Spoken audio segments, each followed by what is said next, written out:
बोलो श्री कृष्ण भगवान की जय हो। श्री मद् भागवत सार की जय हो। श्री मद् भागवत सार में 638 नैनों में स्नेह और हृदय की विशालता यह भगवान को बहुत प्रिय है। 639 ईश्वर से कुछ मांगो, निष्काम भाव उत्तम है। 640 बदले में भोग मांगे तो बनिया कहलाता है। बनिया का अर्थ है जो थोड़ा देकर अधिक की आशा रखे, बदले में प्रभु से सत्य बुद्धि मांगे। बच्चों, ये वास्तव में सही कहा किसी ने। बानिया होता है, बानिया जो होता है वो किसी ब्राह्मण को जिमाएगा ना बच्चों, तो उससे इतनी फरमाइश करता रहेगा, कहेगा दादी आशीर्वाद दे दे, माया दे, परमात्मा दे दे, पोता दे दे, दादी नौकरी लग जाए, दादी वो कर दे, एक खाना खिलाएंगे। वही कहावत है, भगवान का भोग लगाता है बनिया तो अपने मकसद और लालच से लगाता है। तो निस्वार्थ हो के जो भोग लगाते हैं, जो भी कोई भोग लगाता है उसका भगवान तुरंत ही ग्रहण करते हैं। निस्वार्थ हो के आपको भोग लगाना चाहिए, क्योंकि निस्वार्थ ही हमारे साथ चलता है। अगर हम मान लो 10 रुपए का कुछ भी ले आए और भगवान से 10 करोड़ रुपए मांग रहे हैं, भगवान भी, माँ लक्ष्मी भी हंसेंगी, कहेंगे देखो कितना मूर्ख है, इतना सा खिलाया है और कितना सा मांग रहा है। बदले में भोग मांगे तो बनिया कहलाता है। बनिया का अर्थ है जो थोड़ा देकर अधिक की आशा रखे, बदले में प्रभु से सत्य बुद्धि मांगे। 641 ऐसा सादा जीवन बिताओ कि मन में कोई सुख भोगने की वासना जागृत ही ना हो। सादे जीवन में परम शांति व सुख है। जो सादा है, जैसे कोई इतना खाने पीने में लट्टू हो जाता है कि भगवान को भी नहीं याद करता। 642 वासना बुरी है, वासना के अनुसार विषय सुख ना भोगे तो मन वाग्रह होता है। मन तो ज्यादा भोगने की इच्छा करता है। मन के ऊपर सदा भक्ति का अंकुश रखो, अभ्यास से मन वश में होता है।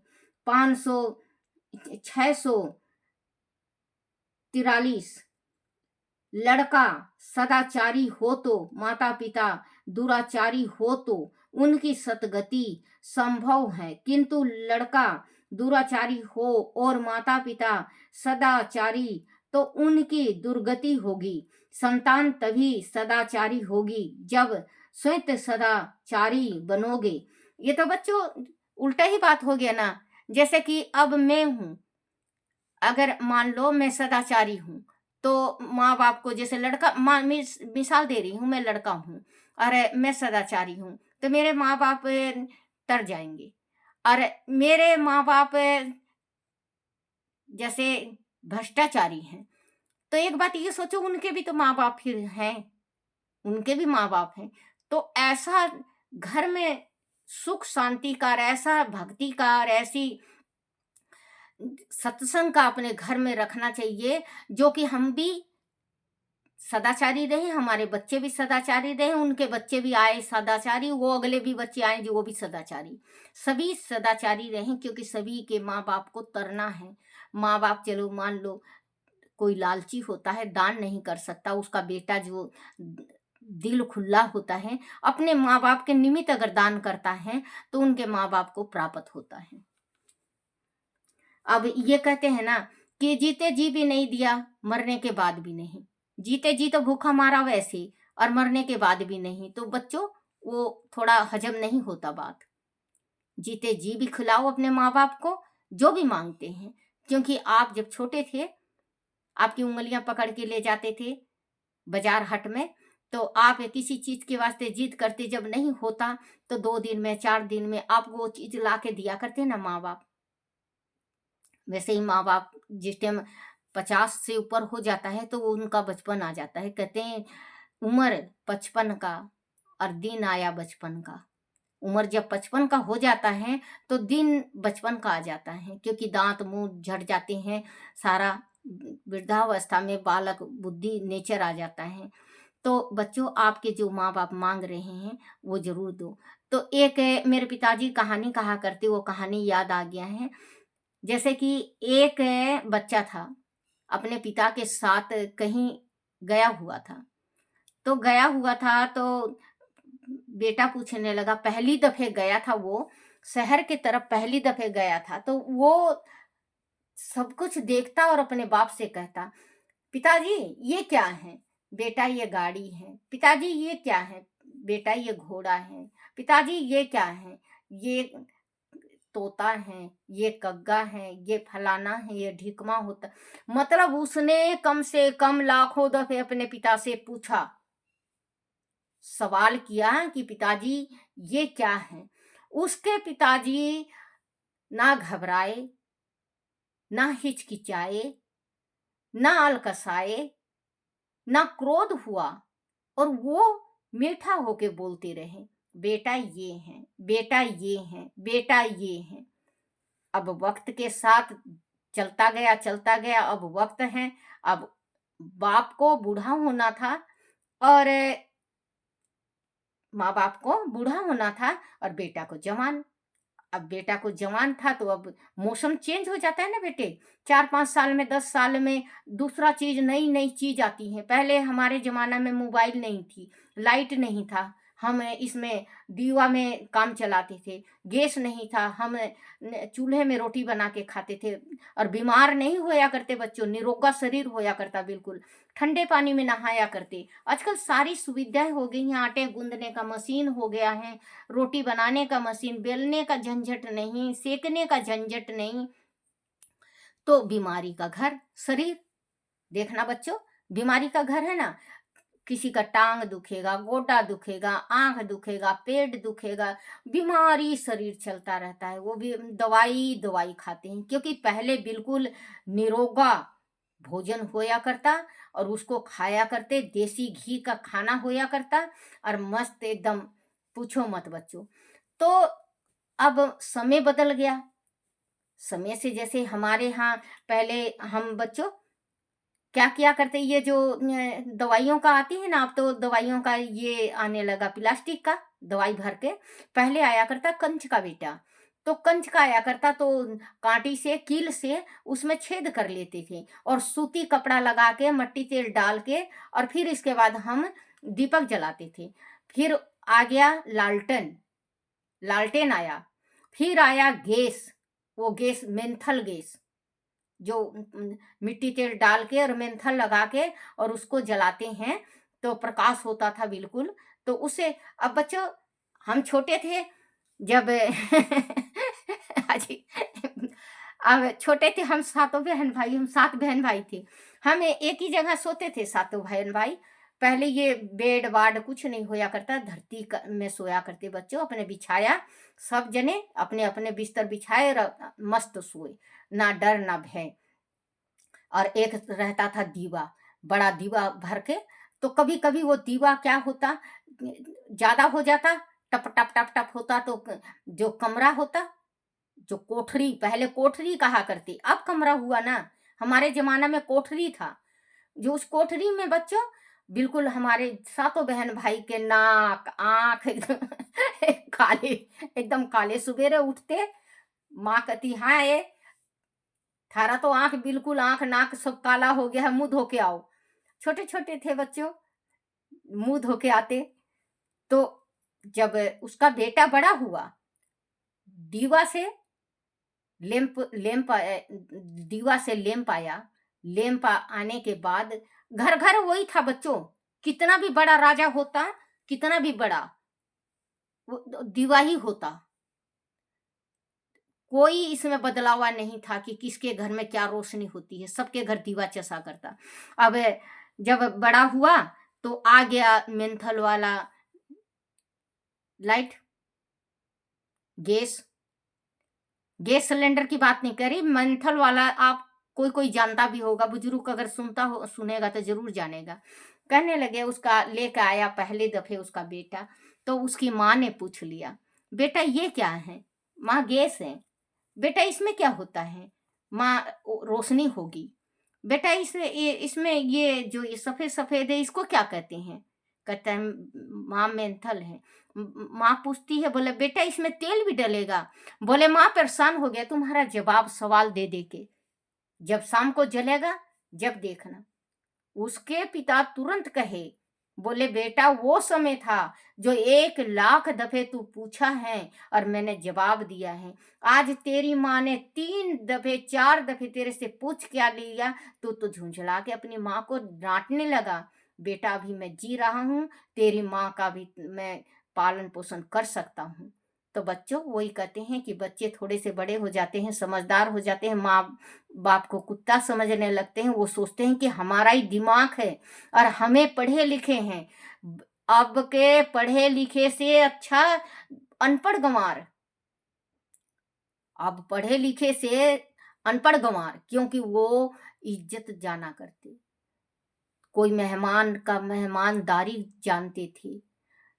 कहते हैं कि जिसके घर में मेहमान आके, अतिथि देव भव, अतिथि देव भव, जिसके घर में मेहमान आके चला जाए भूखा, उसका घर कभी नहीं बसता। तो बच्चों पहले के बुजुर्ग थे, कोई आया करता, बड़े हुआ करते, पैर छुआ करते, चाय पानी बनाया करते, रोटी बनाया करते, साफ बिस्तर में लिटाया करते। अब अगर बच्चों आप सगी बहन या बेटी हो तो चले जाओ अपने घर में, माँ बाप नहीं है तो भाभी ये सोचेगी मेरा बेड ना गंदा कर दे। भाभी चीज को इधर से उधर लकोने लगेगी कि आ रही है कहीं मेरा उठा के ना ले जाए। कितना बड़ा तकलीफ और दर्द की बात है। और पहले के लहंगा पहरा करते, घाघरा, दामन, अगर बेटी कहे कि मुझे ये दामन दे दो तो जो भाभी पहरी होती उसको भी दे देती। इतना बड़ा दिल था। अब के बच्चों को दिल नहीं, अब तो बस चल रहा है। और अगर मेरे मुंह से कुछ गलती निकल गई हो तो मुझे माफ करना बच्चों।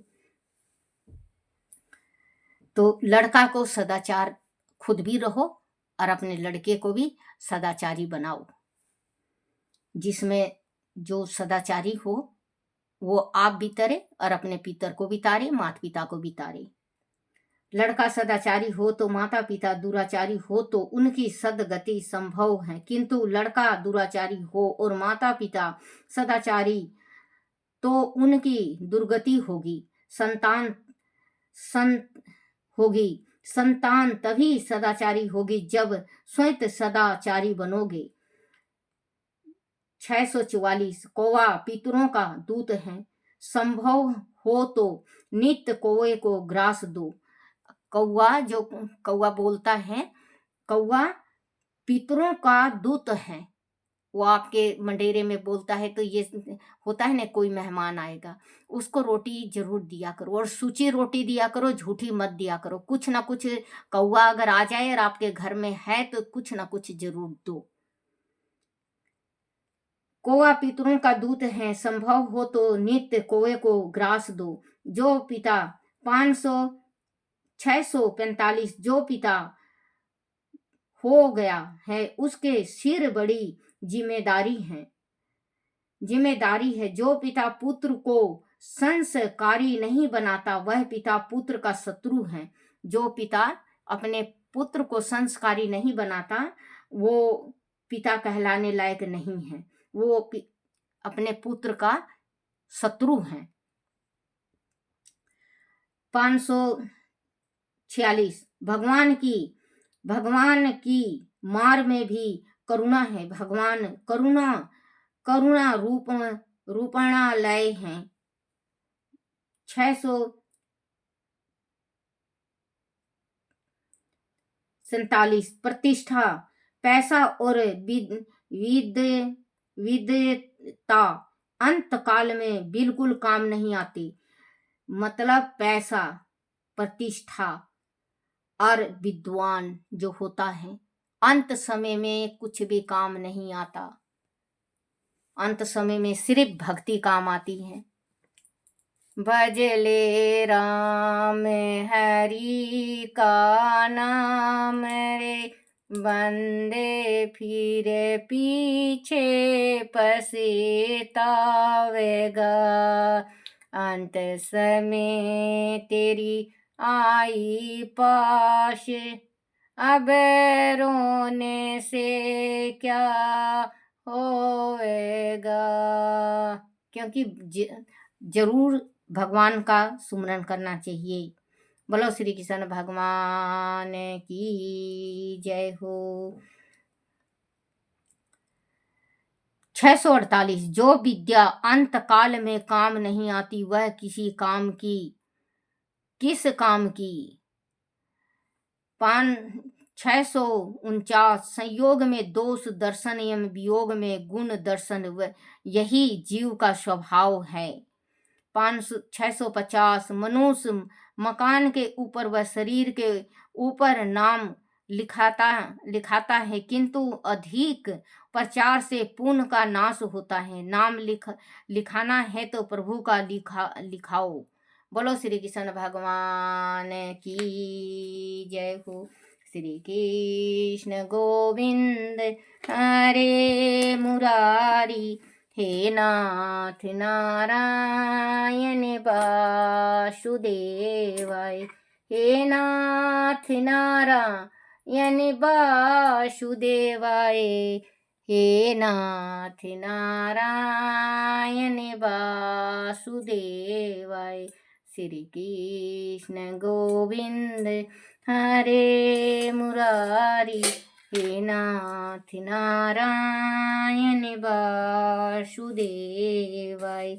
बोलो श्री कृष्ण भगवान की जय हो। हरिवंश पुराण की जय हो।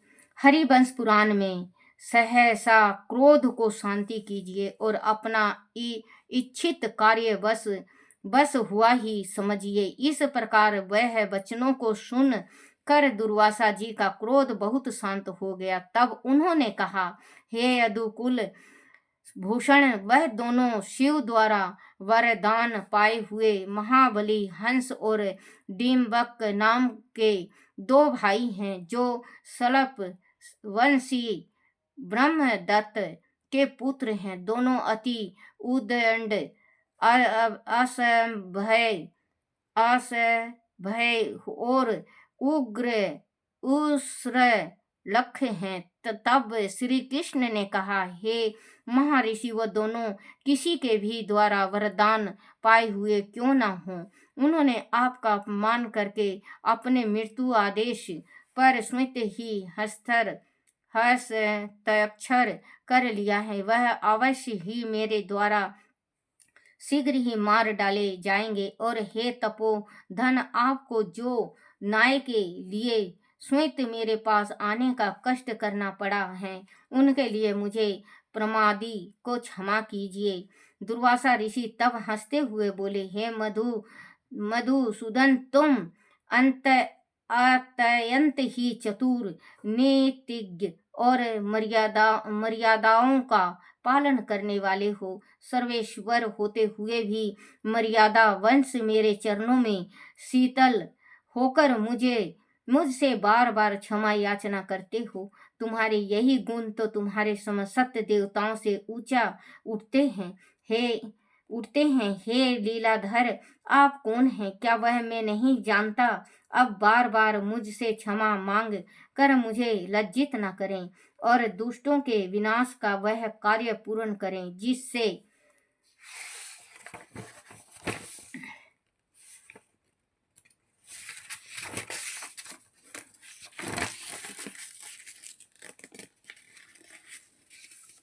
जिस के लिए आप पृथ्वी पर अवतारित हुए हैं। कहकर दुर्वासा जी वापस लौट गए। बोलो श्री कृष्ण भगवान की जय हो।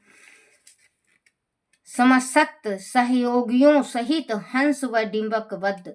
हंस डिंबक द्वारा राजसूय की तैयारी। वे श्याम जी ने आगे कहा, हे नृपश्रेष्ठ, उधर हंस और डिंबक ने अपने पिता ब्रह्मदत्त को राजसूय यज्ञ करने का सुझाव दिया। शिव से वरदान पाए दो महाबली पुत्रों के होते उस महायज्ञ में कोई बाधा के उत्पन्न नहीं हो सकता, ऐसा विचार कर चक्रवर्ती सम्राट बनने की इच्छा से ब्रह्मदत्त ने वह सुझाव मान लिया। तब जनार्दन ने दोनों मित्रों को सुझाव दिया, हे मित्रों, इस यज्ञ को करने के विषय में पूर्ण विचार कर लो, क्योंकि गदा युद्ध के परम आचार्य महाबली जरासंध, धनुर्विद्या में निपुण महारथी रुक्मणी, गंडी युधारी, अदु विद्या के विशेष अर्जुन, महाबलशाली गदाधारी भीम, सुलह युद्ध में यतन दक्ष युधिष्ठिर, कुशल तलवारबाज नुकुल, वह सह देव, गदा युद्ध में प्रवीण महाबली दुर्योधन, परशुराम के शिष्य और महारथियों को भी युद्ध में लज्जित करने वाले महाप्रतापी भीम, धनु विद्या के परम आचार्य द्रोणा, कटिल रण नीति योद्धा शकुल, महायोद्धा शकुनी, महायोद्धा शिशुपाल, दत्त वक्र, अक्रूर, सत्यविक, कृत्यवर्मा आदि महावीरों के अलावा महाभयंकर मूसल और हल से ही युद्ध करने में दक्ष तक्ष और गदा युद्ध के परंपरागत आचार्य अति बलशाली बलराम तथा उन सब से अकेले ही रण में निपट पाने में समर्थ तेजस्वी श्री कृष्ण आदि महावीरों के रहते हुए वह यज्ञ निर्विघ्न संपन्न नहीं हो सकता। अंत मुनि विचार कर लो। बोलो श्री कृष्ण भगवान की जय हो। श्री कृष्ण गोविंद हरे मुरारी, हे नाथ नारायण वासुदेवाय। बोलो श्री कृष्ण भगवान की जय हो।